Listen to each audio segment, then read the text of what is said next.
శ్రీశైలం మల్లన్న దర్శనానికి నడకదారిలో వచ్చే భక్తుల నుంచి డబ్బులు వసూలు చేస్తుండడం వివాదాస్పదమవుతోంది. గతంలో ఎప్పుడూ లేని విధంగా పర్యావరణ నిర్వహణ ఖర్చుల పేరుతో అటవీశాఖ అధికారులు భక్తుల నుంచి డబ్బులు వసూలు చేస్తున్నారు. కాలినడకన వచ్చే భక్తుల నుంచి 10 రూపాయలు, వాహనాల్లో వచ్చే భక్తుల నుంచి 300 రూపాయలు వసూలు చేస్తున్నారు. అటవీశాఖ అధికారుల ఆర్థిక దోపిడీపై విమర్శలు వెల్లువెత్తుతున్నాయి. వందల సంవత్సరాల నుంచి ఎప్పుడూ లేని విధంగా ఫారెస్ట్ అధికారుల డబ్బులు వసూలు చేయడంపై భక్తులు ఆగ్రహం వ్యక్తం చేస్తున్నారు.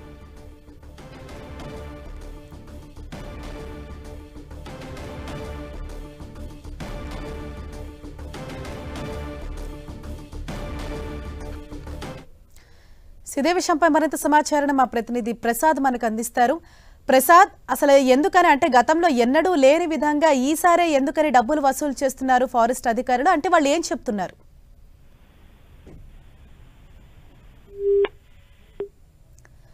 మా ప్రతినిధితో మాట్లాడే ప్రయత్నం చేద్దాం. ఏదైతే అటవీశాఖ అధికారులు భక్తుల నుంచి డబ్బులు వసూలు చేస్తున్నారో దీనిపైన భక్తులు అయితే ఆగ్రహం వ్యక్తం చేస్తూ ఉన్నారు. పర్యావరణ నిర్వహణ ఖర్చుల పేరుతో డబ్బులు వసూలు చేస్తున్నారు. అయితే గతంలో ఎన్నడూ లేని విధంగా ఈసారి ఇలా డబ్బులు వసూలు చేస్తుండడంపై భక్తులు కూడా ఆగ్రహం వ్యక్తం చేస్తూ ఉన్నారు. ఇటు కాలినడకన వెళ్లే భక్తుల నుంచి ఏమో 10 రూపాయలు వసూలు చేస్తున్నారు.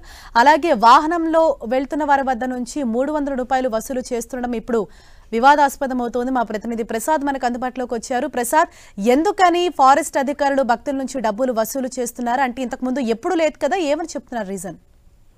హర్ష, నంద్యాల జిల్లా శ్రీశైలం పుణ్యక్షేత్రం కాలినడక వెళ్లేటువంటి భక్తులకు నల్లమల్ల ఫారెస్ట్ లో డబ్బులు వసూలు చేస్తున్న సందర్భం కనిపిస్తూ ఉంది. నల్లమల్ల దర్శనానికి వెళుతున్నటువంటి భక్తుల నుండి ఒక్కొక్కరి నుండి 10 రూపాయలు వసూలు చేస్తుండడంతో భక్తులు మాత్రం తీవ్ర ఆగ్రహాన్ని వ్యక్తం చేస్తున్నారు.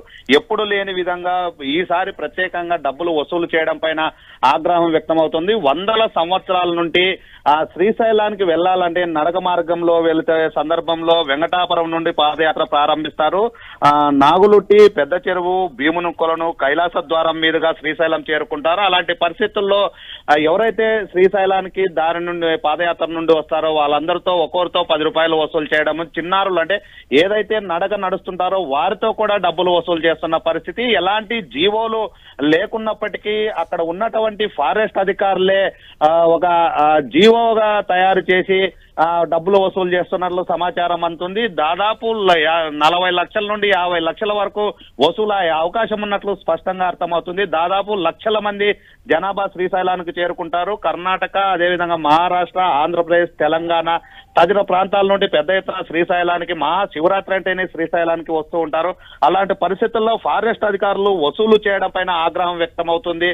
ప్రధానంగా పర్యావరణ పరిరక్షణ పేరుతో వసూలు చేస్తున్నట్లు సమాచారం అందుతుంది. అయితే భక్తులు మాత్రం ఆ పర్యావరణానికి ఎలాంటి ఇబ్బందులు లేకుండా తాము ప్రశాంతంగా వెళ్తున్నాము, ఎప్పుడు లేని విధంగా ఈసారి మాత్రమే డబ్బులు వసూలు చేయాల్సిన పరిస్థితి ఏంటనేది స్థానికంగా అదేవిధంగా భక్తులు గాని ఆగ్రహాన్ని వ్యక్తం చేస్తున్నారు. అయితే పర్యావరణ పేరుతోన వసూలు చేయడం కరెక్ట్ కాదు. ఇప్పటికే శ్రీశైలానికి వచ్చేటువంటి భక్తులకి కనీస సౌకర్యాలు కూడా ఫారెస్ట్ లో లేవు. తాగడానికి మంచినీటి సౌకర్యం లేదు. మరి ఫారెస్ట్ అధికారులు ప్రత్యేకంగా శ్రీశైలం అంటేనే శివరాత్రి సందర్భంగా లక్షలాది మంది భక్తులు అక్కడికి పాదయాత్ర ద్వారా వస్తుంటారు.